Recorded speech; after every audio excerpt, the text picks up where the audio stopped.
Hello बच्चों, welcome. आज आम पढ़ा दशम श्रेणी एक दिनकार कविता। भल भाव कविता को बुझी नेबा। आसंतु प्रथमे देखा कवि परिचय। एक दिन का पहले प्रथमे आम देखी नेबा एक दिन का माने कौन पिले कौन बुझ। एक दिन का माने गोटे घासर टुकड़ा, छोट टुकड़ा, खंडे बाड़ी छोट टुकड़ा थी। एक दिन का जो छोटा सा लकड़ी का एक हिस्सा रहता है या किसी भी घास का जो हिस्सा रहता है उसे बोलते हैं तिनका, जिसे चिड़िया अपने घर बनाते हैं, घोंसले बनाते हैं। एक तिनका। कभी यहाँ के हैं अयोध्या सिंह उपाध्याय हरिबोध। अयोध्या सिंह उपाध्याय हरिबोध। कवि परिचय आइए थोड़ा सा देख लेते हैं। कवि परिचय। अयोध्या सिंह उपाध्याय हरिबोध का जन्म उत्तर प्रदेश के अजमगढ़ जिले के निजामाबाद कस्बे में सन 1865 में हुआ था।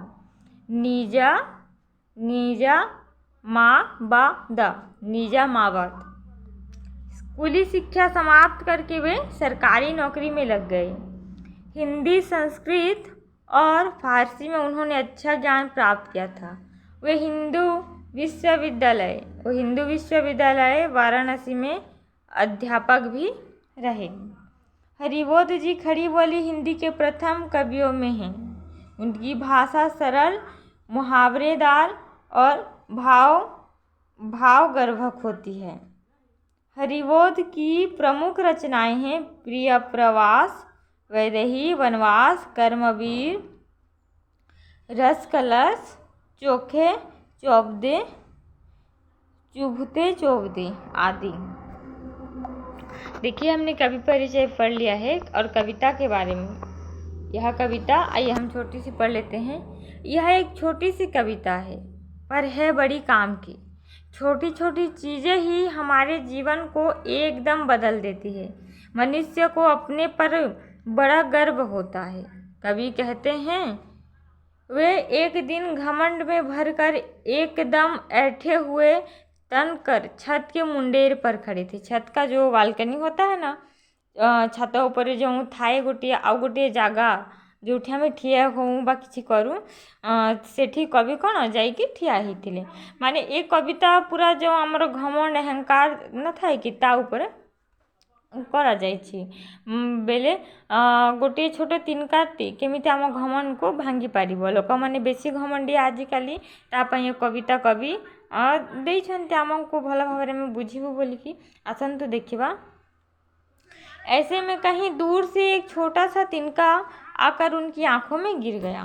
कवि एक दिन जो है अपने छत के मुंडेरे पर खड़े थे।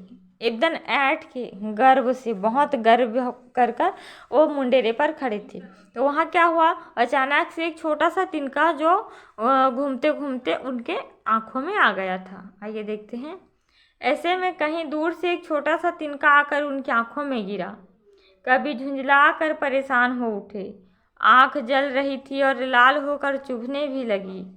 लेखक की ऐसी हालत देखकर लोग कपड़े की मूठ देकर उनकी आंखों को सेकने लगे कि शायद थोड़ा आराम मिल जाए, पर नहीं, दर्द किसी तरह कम नहीं हुआ।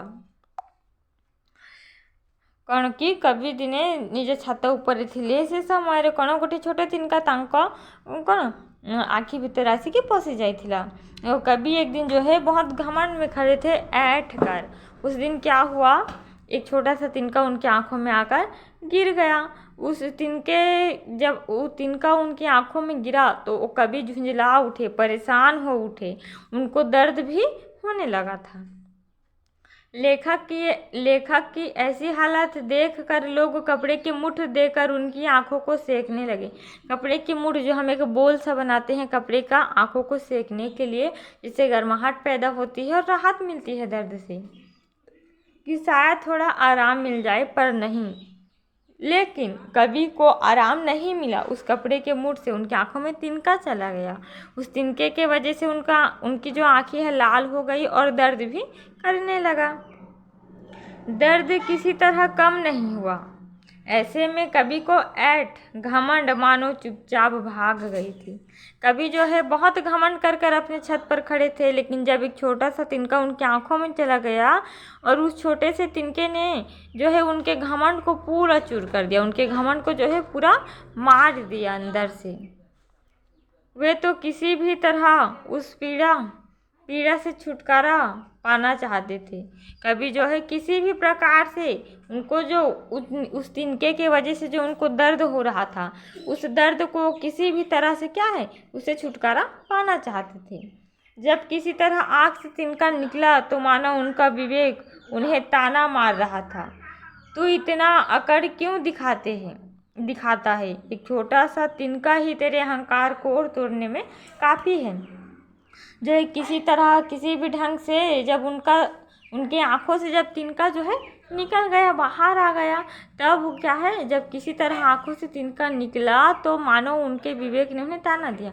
विवेक यानी जो है उनकी बुद्धि, उनका ज्ञान, उनकी बुद्धि ने उनको ताना दिया कि तू इतना घमंड क्यों दिखाता है, जबकि एक छोटा सा तिनका तेरे घमंड को तोड़ने के लिए, मारने के लिए काफ़ी है, तो इतना घमंड क्यों दिखाता है।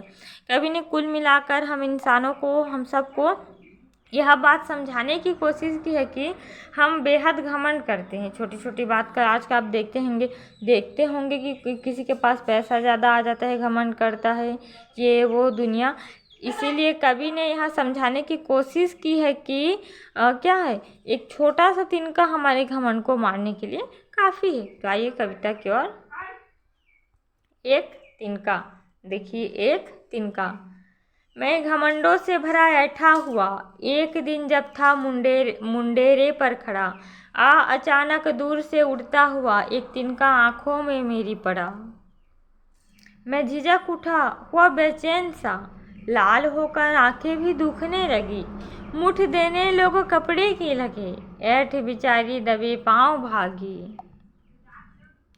जब किसी ढब से निकल तिनका गया तब समझने यो मुझे ताने दिए, ऐठता तू किस लिए इतना रहा, एक तिनका है बहुत तेरे लिए। देखिए कवि ने कितने सुंदर भाव से जो है घमंडी लोगों के लिए यह कविता लिखी है कि एक छोटा सा तिनका आपके घमंड को चूर कर सकता है, फिर आप किस घमंड में ऐठ कर बैठे हुए हैं। तो आइए समझते हैं।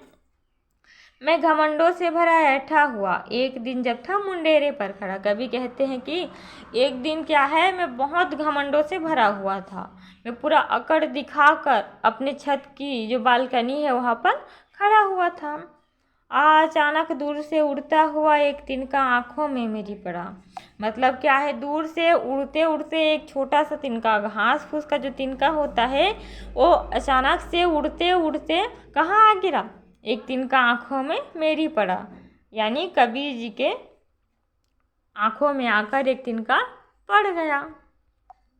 मैं झिझक उठा हुआ बेचैन सा, वो चौंक गए। झिझक यानी वो चौंक गए, जैसे हम अचानक से किसी और सोच में रहते हैं और कोई हमें कुछ और बोले तो हम झिझक उठते हैं, उसी तरह वो घमंड में भरे हुए थे। और जब वो घमंड में भरे हुए थे तब एक छोटा सा तिनका उनकी आंखों में आकर गिर गया था, तो वो अचानक से झिझक उठे, चौंक गए थे। हुआ बेचैन सा, वे बेचैन हो गए। मैं झिझक उठा हुआ बेचैन सा, वे झिझक उठे और बेचैन हो गए। लाल होकर आँख भी दुखने लगी। आँख में जब तिनका गया तो क्या है, आँखें लाल हो गई उनकी और दर्द भी करने लगी। मुठ देने लोग कपड़े की लगे, ऐठ बेचारी दबे पांव भागी। मुठ यानी कपड़े का, जो हम आँखों को सेकने के लिए कपड़े का एक गोला सा बनाया जाता है, बोल जैसा, उसे क्या है लोग जो हैं कबीर जी को तरस खाकर कि उनका दर्द कुछ कम हो जाए, उनको थोड़ा सा आराम मिले बोलकर वह कपड़े का मुठ बनाकर उनकी आंखों को दबाने लगे ताकि उनका दर्द थोड़ा सा कम हो। तो ऐठ बेचारी कैसे भागी, दबे पांव भागी। उनकी जो अकड़ थी, उनकी जो घमंड था, वो क्या है, दबे पांव यानी बिना आवाज़ के, बिना हलचल के, चुपचाप उनकी कबीर जी की जो घमंड था वो चला गया। एक दिन का काफ़ी था उनके घमंड को मारने के लिए। देखिए घमंडी लोगों के लिए कवि जी ने कितने अच्छे तरीके से लिखा हुआ है। जब किसी ढब से निकल तिनका गया, तब समझने यो मुझे ताने दिए। जब किसी ढब से, ढब यानी ढंग तरीका, जब किसी तरीका से उनके आंखों से तिनका बाहर निकल गया, तब समझने यो मुझे ताने दी। समझ यानी विवेक, हमारी जो ज्ञान है, हमारी जो विवेक है, हमारी जो समझ है, उसने क्या ताने दिए। ताने दिए यानी जैसे हम गुस्से में किसी को बोलते हैं, किसी को ताना मारते हैं कि तू ऐसा है ऐसा, इसी प्रकार से उनके समझ ने कबीर जी को ताने दिए। ऐठता तू किस लिए इतना रहा, एक तिनका है बहुत तेरे लिए। उनके समझ ने उनको बोला कि तू इतना क्यों ऐठ रहा था, जबकि तेरे लिए सिर्फ एक तिनका काफ़ी था। काफ़ी था ना बच्चों। सच्ची में एक तिनका इंसान के घमंड को तोड़ने के लिए काफ़ी रहता है। सिर्फ एक सांसों का सहारा है, अगर ये एक सांस छूट गया तो सब कुछ खत्म हो जाएगा। फिर भी लोगों को कुछ भी समझ नहीं आता, इसीलिए कवि हमें समझाने के लिए बहुत अच्छे ढंग से ऐसे कविता बनाते हैं। आई होप बच्चों आपको समझ में आया होगा। अगर समझ में नहीं आया है तो कमेंट बॉक्स में आप सवाल कर सकते हैं। इसके बाद जो वीडियो आएगा उस वीडियो में, नेक्स्ट वीडियो में आपको इसका क्वेश्चन आंसर मिल जाएगा। वीडियो को अंत तक देखने के लिए धन्यवाद। चैनल को जल्दी से सब्सक्राइब कर लें, शेयर कर लें।